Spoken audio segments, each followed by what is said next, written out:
Welcome back to BrainOmega. In this second part of our comprehensive PyTorch tutorial, we're starting with something that every deep learning project relies on: random tensors. Randomness is everywhere in machine learning, from initializing model weights, shuffling datasets, generating synthetic inputs, to even simulating images. PyTorch gives us powerful and flexible tools to work with randomness, and today we'll explore the most commonly used functions. Let's start with the basics. Torch.rand gives us a tensor filled with random values from a uniform distribution between 0 and 1. If you want values from a normal distribution, which is especially common when initializing model parameters, you can use torch.random. For discrete values like class labels or indexing, torch.randint comes in handy. And when you need a tensor that matches the shape of an existing one, use torch.randlike or torch.randanlike. This is especially helpful when working inside model layers where shape compatibility matters. We also showed how you can create a random tensor using the size argument explicitly, like torch.rand size 3, 4. This gives you more clarity when you're building dynamic shapes in functions or loops. Plus, we generated a random tensor shaped like an image, 224, 224, 3, mimicking the format of an RGB image. This is perfect for testing computer vision models when real data isn't available yet. Now here's a critical tip: randomness in ML should be reproducible. That's where torch.manual seed comes in. By setting a fixed seed, you ensure that your random values remain the same across multiple runs. This is absolutely essential in research and production, whether you're comparing training results or trying to reproduce the outcome of a paper. Controlling randomness means controlling your experiments. Alright, now that we've mastered random tensors, let's take a look at two of the simplest and most essential tensor operations in PyTorch: torch.zeros and torch.ones. These functions create tensors that are fully initialized with zeros or ones. They're incredibly useful in many real-world scenarios, from padding and masking to debugging tensor shapes or even creating baseline model inputs. Let's look at a few examples. First, we create a 2x3 zero tensor using torch.zeros 2, 3. Then, we create a 2's3 tensor filled with ones using torch.ones 2, 3. Next, we demonstrate how to generate a tensor of ones that has the same shape as another tensor, using torch.ones-like.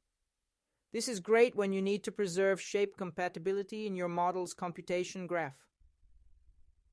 Then we go a step further and use the size keyword to explicitly specify tensor shape. This is helpful when you're defining tensors inside functions or with dynamic dimensions.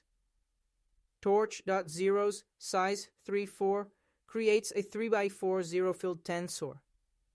Torch.ones size 3, 4 does the same but fills it with ones. You'll also notice we print out the dtype of each tensor, which tells us what kind of numbers it holds.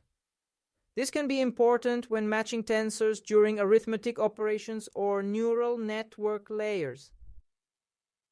Want to go even further? You can also set a custom data type and run these tensors on your GPU. The full code from this video is available on our GitHub page, and you'll find the link in the description of this video. Feel free to run the code on your machine, modify it, and follow along as we move forward. Up next, we'll see how these random tensors tie into model weight initialization, data augmentation, and even synthetic data set generation for training and evaluation. In this section, we're diving into one of the most important operations in all of deep learning, matrix multiplication. Whether you're building a neural network, a transformer model, or an image classifier, matrix multiplication is happening behind the scenes, a lot. Let's walk through the main functions you'll use in PyTorch to multiply matrices. First, we have torch BME. This performs matrix multiplication, but only for 2D tensors, your classic math matrix. If you try using it with tensors that aren't 2D, you'll get an error. Then we have torch.matmul. This is more flexible. It works with scalars, vectors, matrices, and even batched matrices. If you're ever unsure, this is your go-to. And if you like Pythonic syntax, you can just use the @ symbol. It behaves just like torch.matmul, and it makes your code cleaner. For batches of matrices, like in mini-batch training, use torch EMM. It works only on 3D tensors where the first dimension is the batch size. And finally, if you want total control, use torch.einsum. It's based on Einstein notation and lets you define custom multiplications like inner products, transposed operations, or diagonal extractions. For example, kj to ij is standard matrix multiplication. But with einsum, you can also do things like ii to I to extract a diagonal.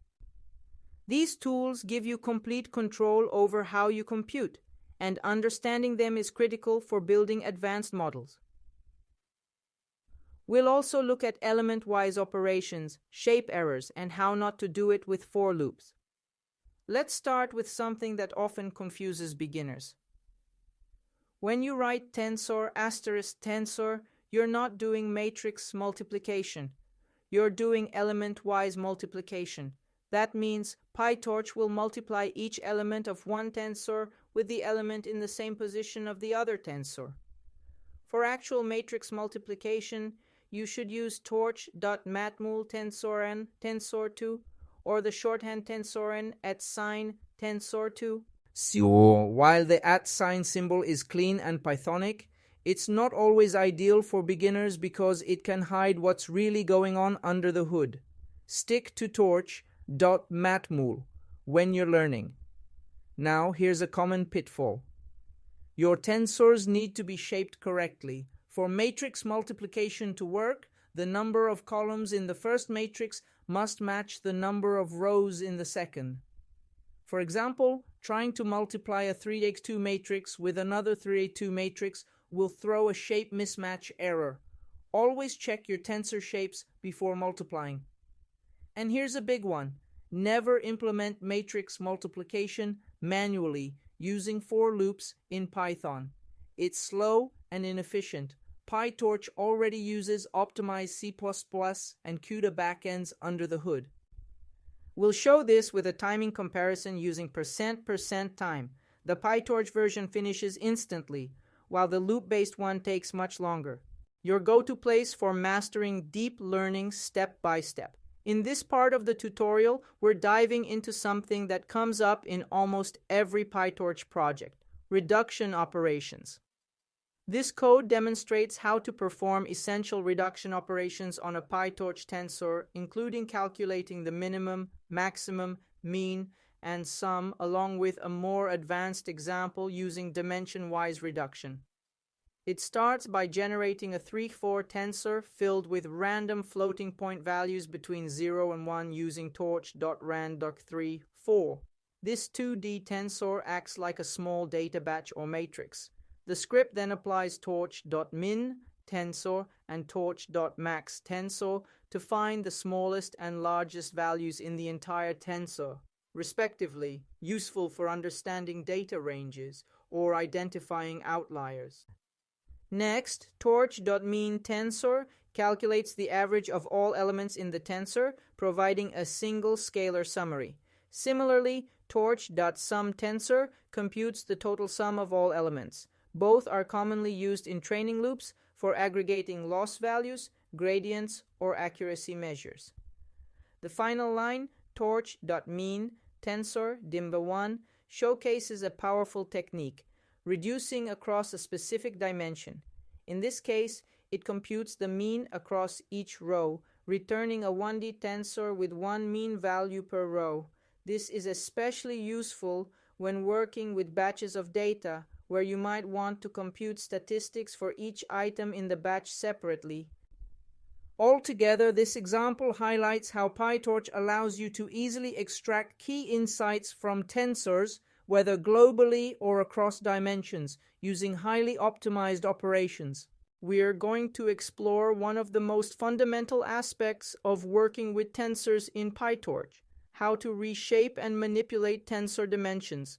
Whether you're preparing inputs for a model, managing batches of data, or dealing with output layers, knowing how to reshape and reformat your tensors is essential. We start with a basic 2x3 tensor and use the .view method to reshape it into a 3x2 tensor. The .view function allows us to reorganize the shape of a tensor as long as the total number of elements stays the same. Alternatively, we could also use torch.reshape for the same purpose. Reshaping is a core operation that you'll use anytime you're adjusting data for compatibility with a model layer. Next, we demonstrate torch.stack, which lets us combine multiple tensors along a new dimension. For example, stacking two 1D tensors will give us a 2D tensor. This is incredibly helpful when building batches or aligning sequences for processing in RNNs or transformers. Then, we move on to torch.squeeze.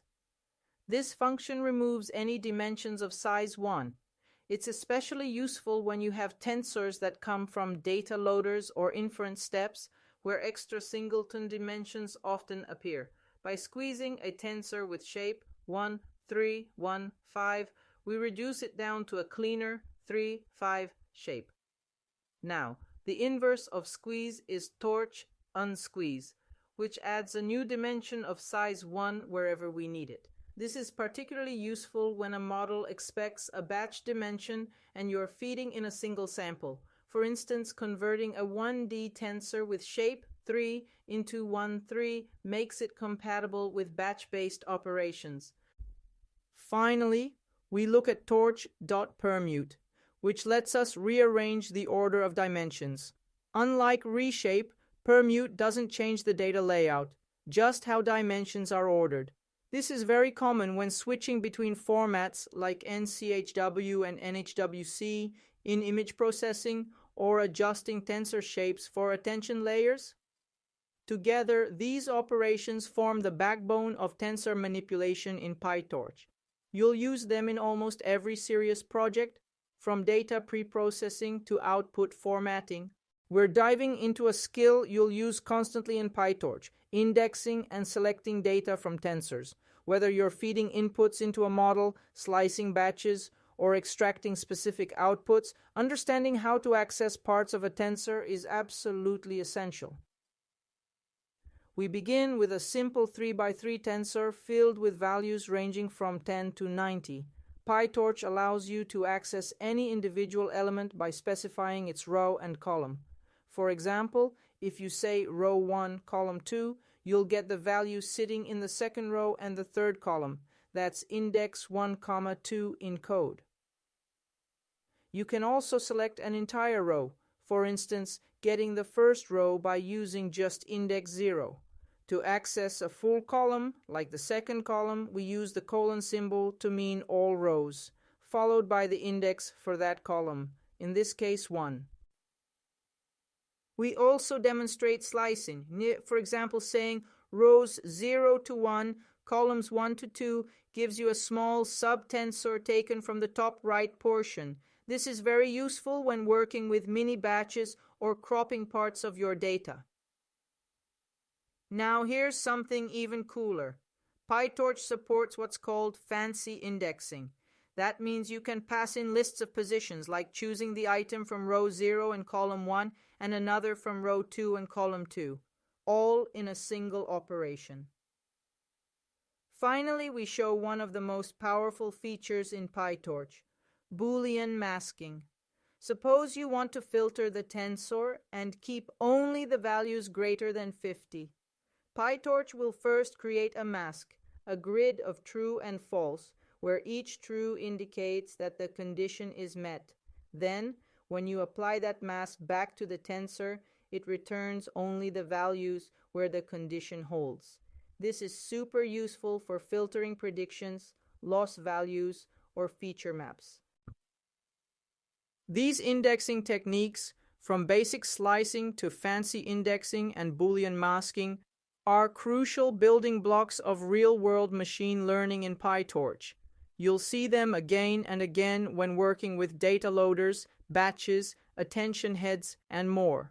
And that brings us to the end of this part of the PyTorch tutorial. We covered a lot, from creating random tensors and performing reductions, to reshaping, stacking, squeezing, and selecting data with powerful indexing techniques.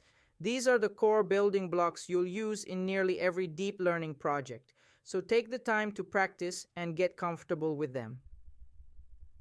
If you found this video helpful, don't forget to like, subscribe, and turn on notifications so you won't miss the next chapters in this series. We're just getting started, and there's so much more to explore together. Thanks for learning with us here at BrainOmega, and I'll see you in the next one.